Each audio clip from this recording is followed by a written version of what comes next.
First contact in the Badlands.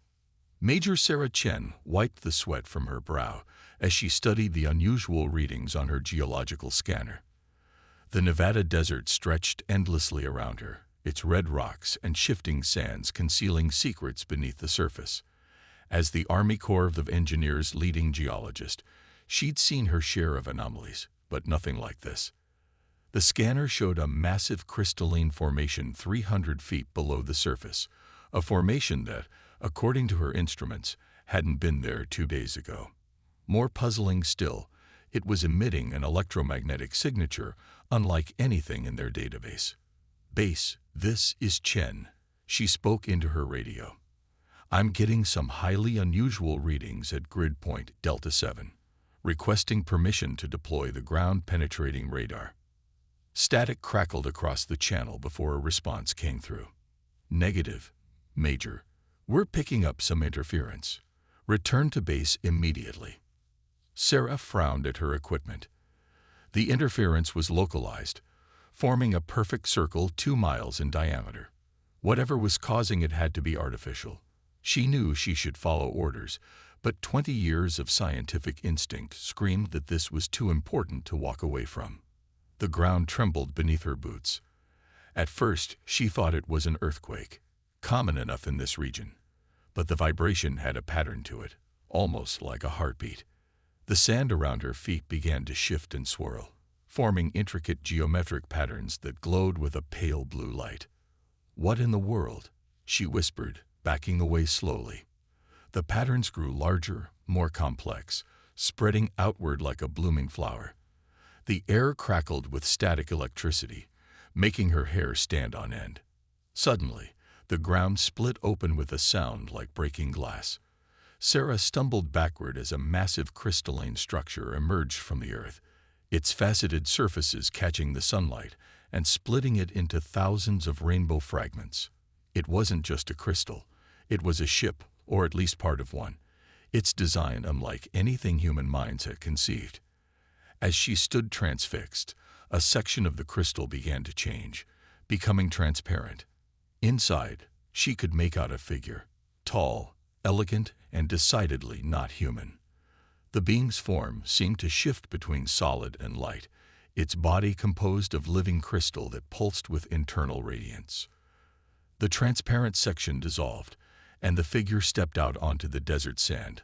Up close, Sarah could see that what she'd taken for crystal was more like living opal, with colors shifting beneath a translucent surface. The being's features were almost human, but too perfect, too symmetrical, as if carved by an artist with an impossible eye for detail. "You are not afraid." The being spoke, its voice resonating in Sarah's mind rather than her ears. The words carried an accent that seemed to echo from the depths of space itself.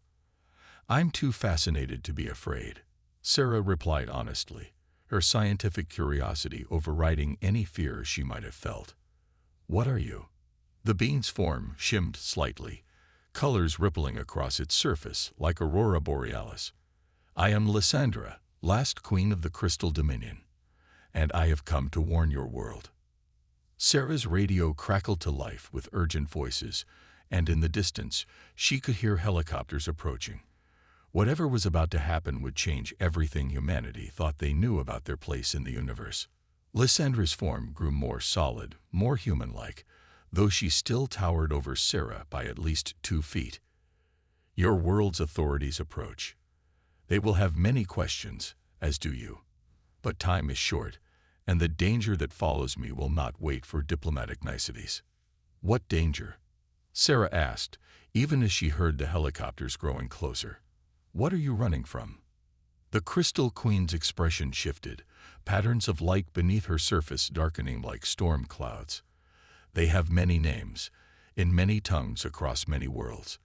But in your language, you might call them the Void Hunters. They consume worlds, Major Chen, and they have followed my people across the galaxy." Military vehicles appeared on the horizon, kicking up clouds of dust as they approached. Sarah knew she had perhaps seconds before this intimate moment of first contact would be swept up in a whirlwind of government protocols and military procedures. Why here? Why Earth? she asked quickly. Lysandra's eyes, faceted like diamonds but deep as space itself, fixed on Sarah. Because your world has something we lost long ago. Something that might be the key to stopping them. Your people still possess the ability to dream, Major Chen. To imagine. To create. My people traded such things for power and immortality, and in doing so, we may have doomed ourselves. She paused, her form shimmering. We need humanity's help as much as humanity needs ours. The vehicles were almost upon them now, and Sarah could see figures in hazmat suits approaching with various scanning equipment. The moment of quiet connection was about to end, but Sarah felt the weight of Lysandra's words settling into her bones. Humanity was about to face its greatest challenge, and somehow she knew she would be at the center of it all. As the military personnel surrounded them, Sarah straightened her spine and prepared to become the unofficial ambassador between humanity and their first confirmed alien contact. The desert wind picked up, carrying with it the promise of change, of danger, and of possibilities beyond imagining. The crystal ship continued to rise from the earth, its massive form now towering over the gathering crowd of military and scientific personnel.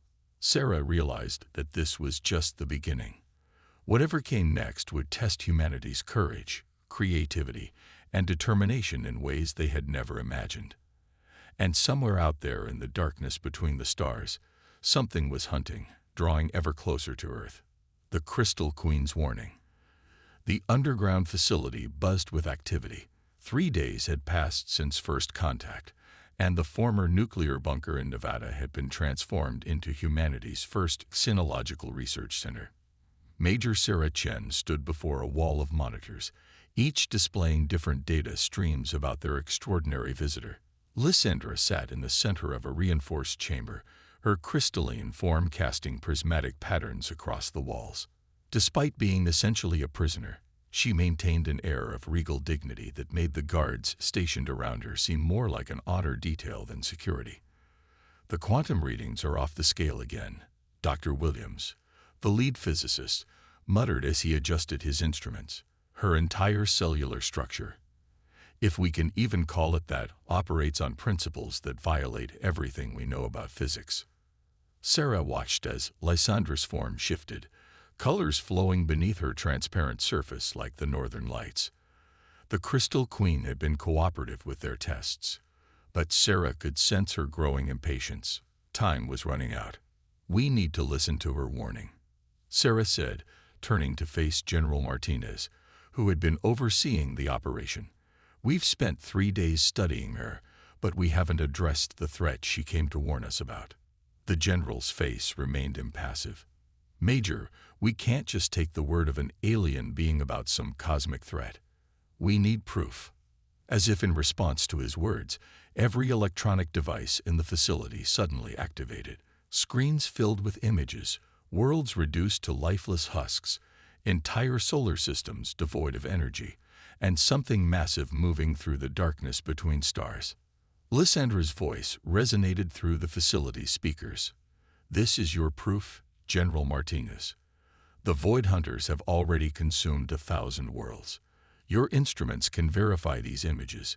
They are not fabrications. The images showed massive entities, like living black holes wrapped in shells of dark matter, moving through space with terrible purpose. Where they passed, stars dimmed and planets died. They were once like us, Lysandra continued, her voice heavy with ancient sorrow.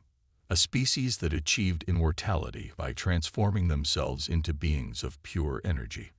But immortality came with a price, an endless hunger for more energy to sustain their eternal existence.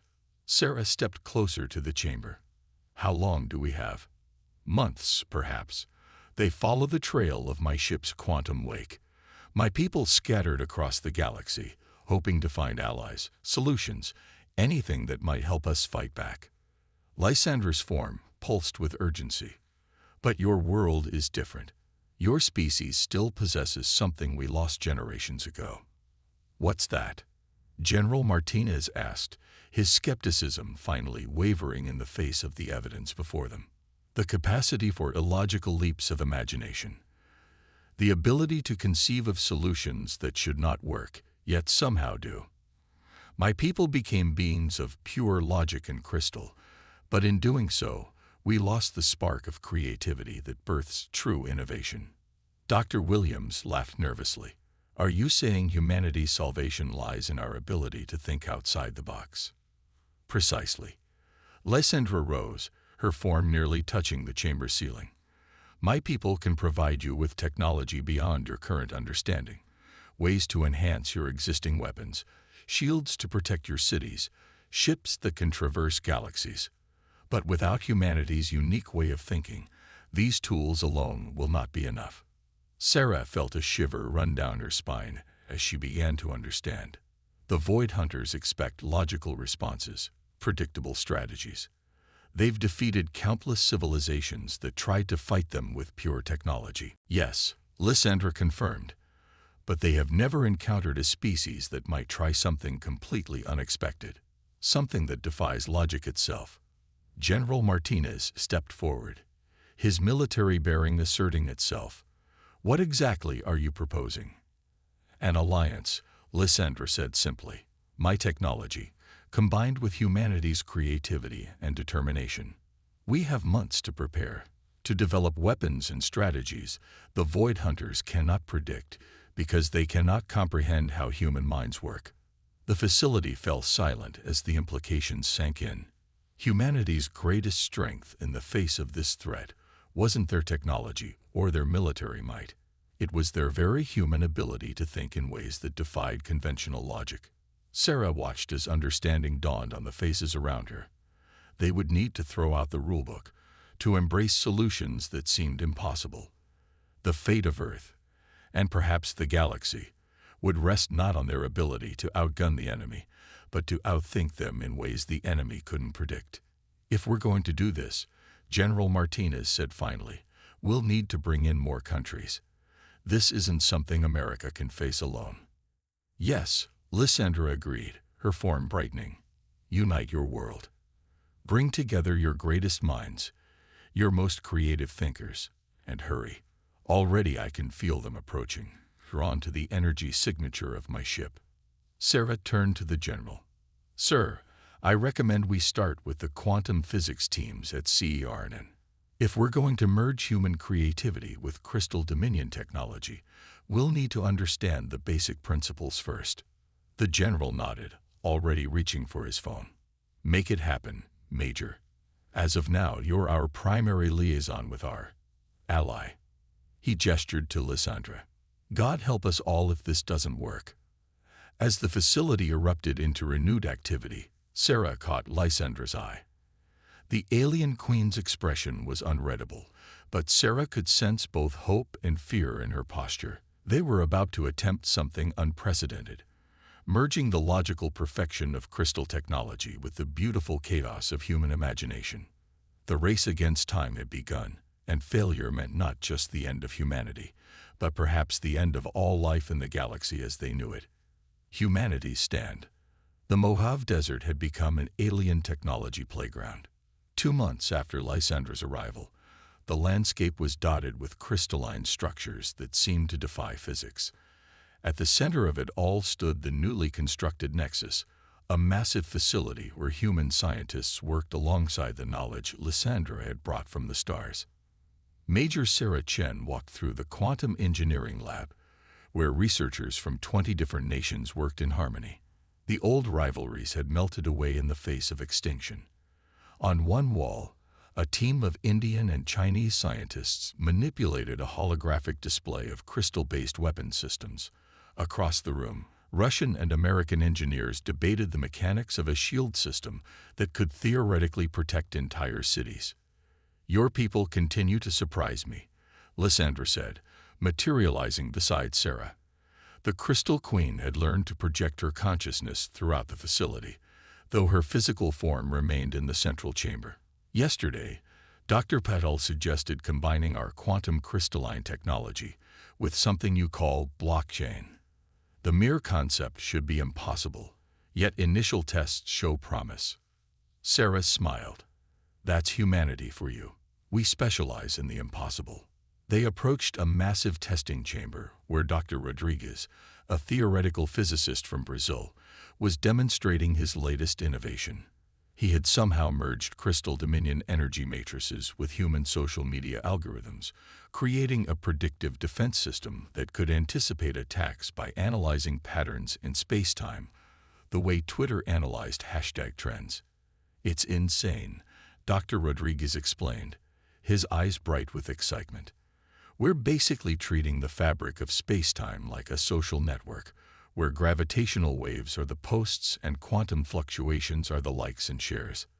The void hunters leave traces, cosmic footprints, and we can track them the same way marketers track online behavior." Lysandra's form flickered with what Sarah had learned to recognize as amazement. "My people would never have conceived of such an approach. We would have considered it too imprecise." "Sometimes imprecise is exactly what you need," Sarah replied. "Chaos theory proves that even perfect systems have elements of unpredictability. We're just learning to use that unpredictability to our advantage." An alarm sounded, and everyone turned to the massive screen at the front of the facility. It showed a real-time map of the solar system, where a network of crystal-enhanced satellites monitored deep space. A dark spot had appeared at the edge of their detection range. "They're coming," Lysandra said quietly. "Faster than we anticipated." Sarah squared her shoulders. "How long?" 2 weeks, perhaps less. They've learned to accelerate their approach by riding gravitational waves."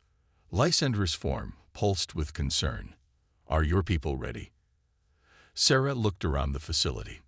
In just 2 months, humanity had absorbed and adapted alien technology that should have taken decades to understand.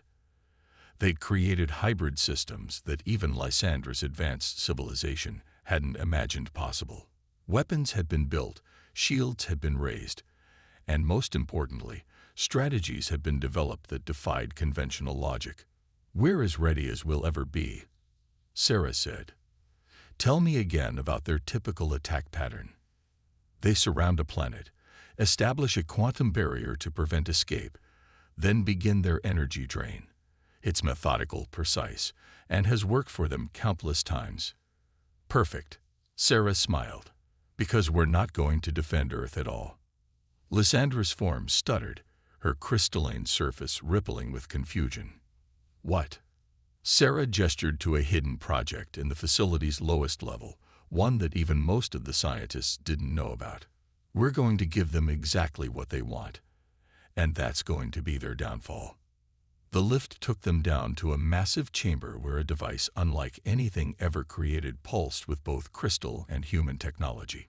It looked like a cross between a particle accelerator and a dream catcher, with strands of crystalline energy weaving through patterns that seemed to follow no logical design. Dr. Wu called it the Chaos Engine. Sarah explained. "It doesn't just generate energy. It generates unpredictability itself. When the Void Hunters try to drain Earth's energy, they'll connect directly to this. And you can't drain chaos without becoming chaos yourself." Lysandra studied the device, her analytical mind trying to make sense of something that fundamentally defied analysis. This is either brilliant or complete madness." "That's humanity in a nutshell," Sarah laughed. "We're betting that beings of pure logic can't handle pure chaos. When they try to consume Earth's energy, they'll find themselves trying to digest something that refuses to be digested. And if you're wrong, then we have about 1,000 other equally crazy backup plans." Sarah gestured to another level of the facility, where other teams worked on everything from quantum consciousness transfer systems to something the Australian team swore would turn the sun itself into a giant speaker system to blast the Void Hunters with death metal music. "Your species is remarkable," Lysandra said softly. "In all our travels, we never encountered anyone quite like you." "Let's hope that uniqueness is enough," Sarah replied, watching as teams of humans rushed to finish their preparations. "Because the greatest battle in Earth's history is about to begin, and we're going to face it in true human fashion, with equal parts brilliant science and absolute insanity." Above them, the dark spot in space grew larger, and humanity prepared to defend their world, in ways that no other civilization had ever attempted. The Void Hunters were about to learn that not all species could be predicted, and not all battles could be won with logic alone.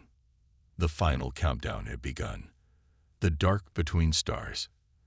They came like shadows between the stars, vast and ancient beings that seemed to drink the very light from space. The Void Hunters arrived at the edge of the solar system, exactly as Lysandra had predicted, but what they found was unlike anything they had encountered in their millennia of consumption.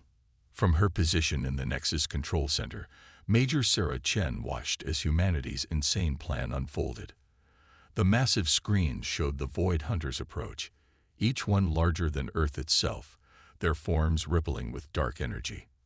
"They're scanning our defenses," Lysandra announced, her crystalline form pulsing with tension. They seem confused." Sarah smiled. "Of course they are. Look at what we've done to the solar system." The solar system had indeed become a maze of impossible physics and illogical designs. Jupiter's moons had been transformed into a massive quantum computer running on meme logic. Mars was now surrounded by a shield made of crystallized social media algorithms, and Earth itself appeared to be broadcasting every cat video ever made directly into space, encoded in quantum frequencies. "Remember," Sarah broadcast to all stations, "stick to the plan. Operation Beautiful Chaos is now in effect." The first Void Hunter approached Mars, its enormous form reaching out to begin its usual energy-draining process. Instead of the organized resistance it expected, it encountered a defense system that operated on the principle of what if we made space itself into a TikTok challenge. "They're attempting to adapt," Lysandra reported, her voice filled with wonder. "But they can't make sense of the pattern because there isn't one." The Void Hunter recoiled, its form distorting as it tried to process information that followed no logical sequence. Around Mars, the crystalline shields pulsed with memes and viral videos, creating quantum interference patterns that somehow gained strength from their own randomness. "Second wave incoming," announced Dr. Rodriguez from his station. "They're trying to establish their quantum barrier around Earth." Sarah nodded. "Perfect, Dr. Wu. Activate the Chaos Engine." Deep beneath the Mojave Desert, the massive device they'd created spun to life. It didn't just generate energy. It generated pure possibility, broadcasting quantum states that existed and didn't exist simultaneously. The laws of physics began to hiccup around Earth as probability itself became uncertain. The Void Hunters paused their advance, their vast forms rippling with what might have been the first confusion they'd felt in eons. They were beings of pure logic faced with a defense that embraced pure chaos. "They're attempting to coordinate," Lysandra reported, her form brightening with excitement. "But each hunter is receiving different information from our defenses. They can't establish a coherent attack pattern." On the screens, the massive entities began to move erratically. One attempted to drain energy from Jupiter's new quantum computer, only to find itself processing an endless loop of recursive cat memes. Another tried to establish a power-dampening field around Earth, but encountered the Chaos Engine's output, an energy signature that refused to be dampened because it couldn't decide if it existed. "Phase 2, Sarah commanded. "Launch the logic bombs." Around the world, thousands of small crystalline satellites activated. Each one contained a paradox, a piece of human philosophical thinking merged with crystal dominion technology. They began broadcasting directly into the Void Hunter's consciousness. The grandfather paradox, Zeno's dichotomy paradox, and for good measure, the question of why kids love the taste of Cinnamon Toast Crunch. The effect was immediate and spectacular. The Void Hunters, creatures of pure logic, found themselves trying to process questions that had no logical answers. Their forms began to fracture, dark energy crackling around them as their perfectly ordered minds encountered human absurdity. "They're trying to retreat," Lysandra announced, her voice rising with disbelief. "In all our battles, I've never seen them retreat." But retreat wasn't so simple. The quantum maze humanity had created around the solar system meant that every path the Void Hunters took led them into another paradox, another illogical defense that defied their understanding. "Now for the final," Sarah said, her finger hovering over a red button. "Let's show them what happens when you combine Crystal Dominion energy manipulation with humanity's greatest weapon, interpretive dance." She pressed the button, and across the solar system, the crystalline networks began to pulse in patterns based on choreography from 1,000 human dancers. The quantum field itself began to move in ways that should have been impossible, turning the space around Earth into an art performance that doubled as a weapon. The Void Hunters' forms began to unravel. These beings, who had consumed countless civilizations with their perfect logic and overwhelming power, found themselves undone by humanity's embrace of the absurd and the beautiful. "They're not just retreating," Lysandra whispered in awe. "They're transforming. The chaos, it's changing them at a fundamental level." On the screens, the massive dark forms of the Void Hunters were indeed changing. Their perfect geometric patterns fractured and reformed into new shapes, more organic, more alive. The beings that had forgotten how to do anything but consume were remembering how to create. "Your people," Lysandra said, turning to Sarah, "you didn't just defeat them. You reminded them of what they used to be, before they sacrificed creativity for power."